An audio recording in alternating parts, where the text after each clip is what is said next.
Excited to see that, Martha. Yeah, absolutely. We didn't really know what we'd find. Really, this is the first time that you. Yeah, the first time we've run it. Yeah. And that's important because everybody says they understand it's the right thing to do for kind of the human reasons, but no one's, I think, until now, really had the empirical evidence through future interactions.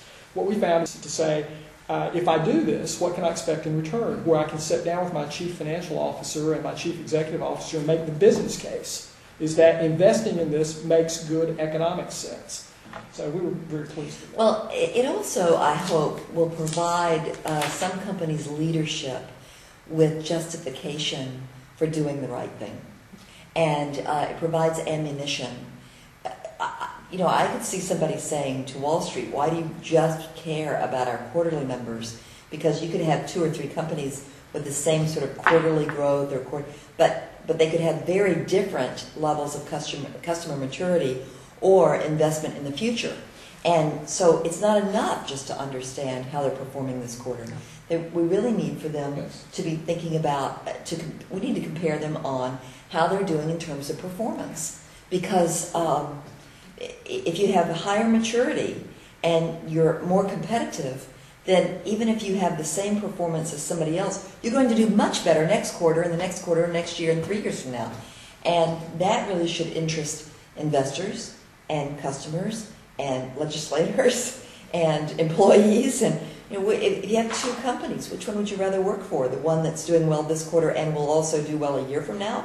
Or the one that's doing well this quarter and we don't know about a year from now? And if you're an investor, which one would you rather do? Oh, by far, yeah, that's right. So, well, one of the other, I think, critical things that jumped out, when you created composite scores for each of the major 4 categories of the research, customer orientation, insight, interaction, and improvement, the 3 I's, or the 3 capabilities, what we found is that better than 60% of the European companies rate themselves as good or excellent in the questions related to customer orientation.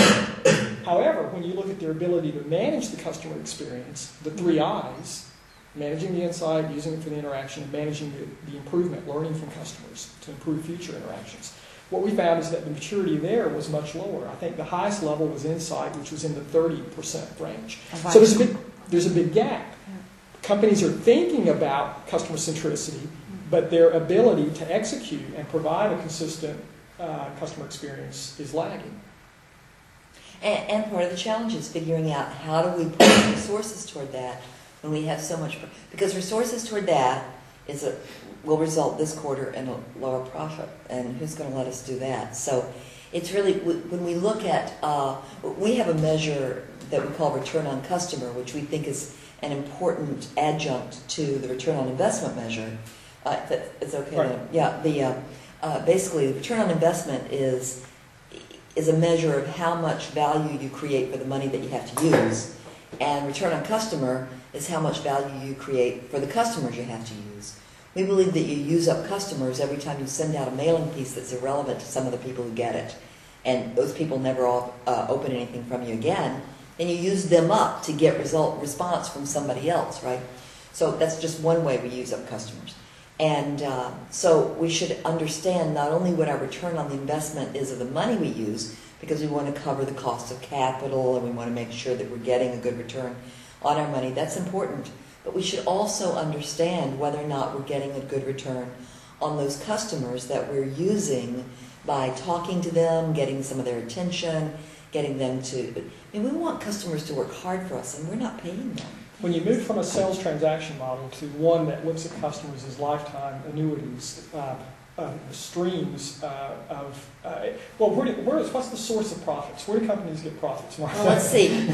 Products don't pay us money, and brands don't pay us money, and stores don't pay us money, and marketing campaigns don't pay us money. Only customers pay us money. Right.